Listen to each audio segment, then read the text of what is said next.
Jehovah's Witnesses call their religion the truth. You're in the truth if you are an active baptized Jehovah's Witness. You are out of the truth or have left the truth if you disagree with the doctrines or if you decide to go to a different church. And the truth cannot be questioned. When I was a Jehovah's Witness, I always felt as if there was this huge aspect of my personality and my belief system that was not acceptable, and it had to be suppressed. Jehovah's Witnesses are taught and conditioned through social pressure, and so this is an important distinction. Many of the things that we experienced were not necessarily because of direct teaching, but because of social pressure that was created by the governing body.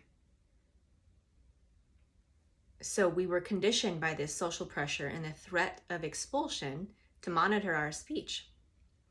We were essentially self-censoring all the time. And we did it even when we felt like we had something good to say. But if it was outside the JW box, no, off limits. So I remember thinking in terms of,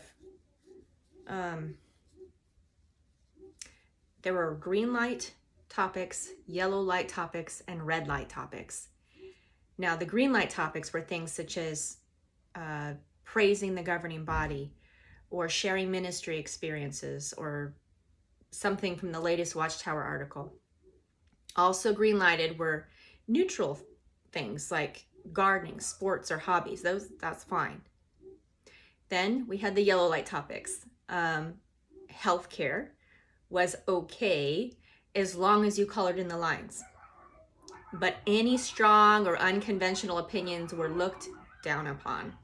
In fact, they were spoken against in the Watchtower publications.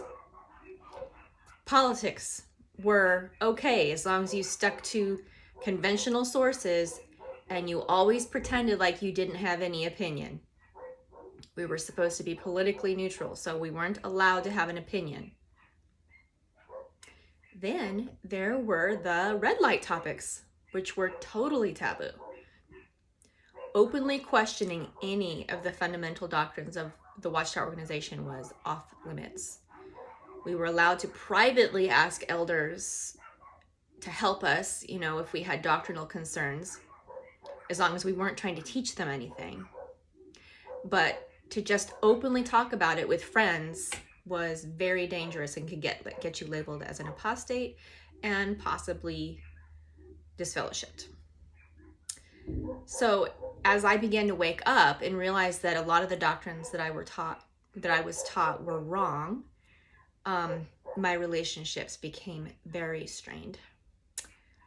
I remember hanging up the phone after a talk with my mom, and I would just be covered with stress sweat from the strain. And the reason why is because I was trying so hard to be acceptable so that I wouldn't lose her. But the effort was destroying me. I was lying by omission, hiding essential aspects of who I am and what I believe. There is no way that I could have lived indefinitely with that kind of pressure. I truly don't know how people do it for so long, for years on end in some cases. For me, 1 year was enough to make me physically sick. I just could not do it. So I disassociated. Now, at the same time that we were taught to self-censor, we were also taught to aggressively proselytize the religion. So it is in our bones to evangelize and teach. We have years of pent-up thoughts to let out. And this creates a perfect storm. What do you think is going to happen when we learn the truth about the truth and we see that people are being deceived and hurt? We're going to want to spread the actual truth. We're going to want to help and support others who have been deceived and hurt. We just left a burning building with people still inside. We feel a responsibility to go back in and try to rescue as many as possible. And That is why XJWs will not shut up. But for me, it took a couple of years before I was ready for that. As is the case with many XJWs that I've talked to, I didn't want to look like the stereotypical bitter apostate. Essentially, I felt like I should just sit down and shut up. And besides that, I was so emotionally destroyed anyway that I wanted absolutely nothing to do with Jehovah's Witnesses, not even to help those who were coming out, unfortunately. I wanted to rebuild my life in a way that did not include anything having to do with Jehovah's Witnesses. But then, God. God would not let me just walk away. Not when there were still people inside, confused, hurting, frightened. Many of them have a sense deep inside that there's something wrong. But because they're so deeply conditioned to believe that only Jehovah's Witnesses have the truth and that any other spiritual reality is wrong, it can be really scary. They desperately need someone to throw them a lifeline. You know, one of the first things that poked at my conscience when it comes to speaking out was Ephesians chapter 5. And I'm going to read it to you. This section that really spoke to me is verses 6 through 14. This is what it says. Let no one deceive you with empty words, for because of these things the wrath of God comes upon the sons of disobedience. Therefore do not be partakers with them. For you were formerly darkness, but now you are light in the Lord. Walk as children of light, for the fruit of that light consists in all goodness and righteousness and truth, trying to learn what is pleasing to the Lord. And do not participate in the unfruitful works of darkness, but instead even expose them.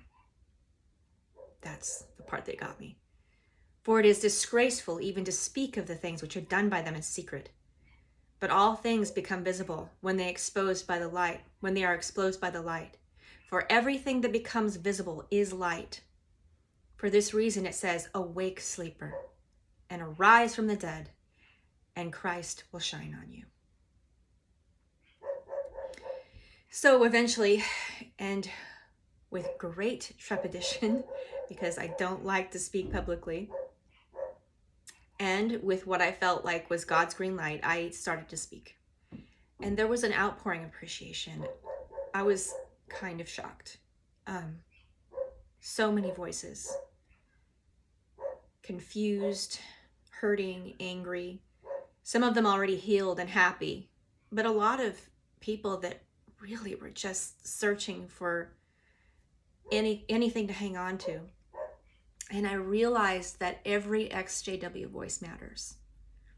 Every story matters. Jehovah's Witnesses need to know that there is life and truth outside of the organization. So no, we will not sit down and shut up. We will not disappear. And if you are an XJW with a story to tell, please don't keep it to yourself. You know, Jesus told me to let my light shine, and that is exactly what I intend to keep doing.